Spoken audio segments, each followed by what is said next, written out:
Hello guys, ఈ weekend లో మీ family friends తో ఎలా చిల్ అవుదామని అనుకుంటున్నారా? అయితే వచ్చేసేయండి ఇప్పుడు the best weekend place super bounce trampoline park కి. ఇది మన సౌత్ ఇండియాలోనే one of the largest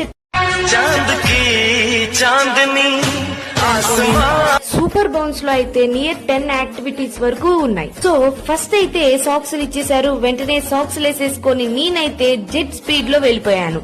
first అయితే నేను స్పైడర్ టవర్ అంట పైనుంచి వెళ్లి కింద పడిపోవటమే. నెక్స్ట్ వచ్చేసి రోలింగ్ బ్రిడ్జ్. అంతే, పడి లెగవడానికి దూల తీరిపోయింది. ప్రొఫెషనల్ ట్రాంపోలిన్ మీద అలా ఎగురుతుంటే ప్రొఫెషనల్ వచ్చి స్టన్స్ చేసి నన్ను కూడా గాల్లో ఎగిరేశారు. Trampoline, basket ball and wipe out activities కూడా ఉన్నాయి. వీటితో పాటు swimming bridge with ball pool అంట. అండ్ ఊగటమే కాకుండా పడిపోవటం కూడా చాలా క్రేజీ అనిపించింది. ఇక్కడైతే బోర్డ్ గేమ్స్ కోసం సెపరేట్ రూమ్ కూడా ఉంది. మనం అలసిపోయాక తినడానికి మంచి క్లాసిక్ రైడర్ కేఫ్ కూడా ఉంది. త్వరలోనే విఆర్ గేమింగ్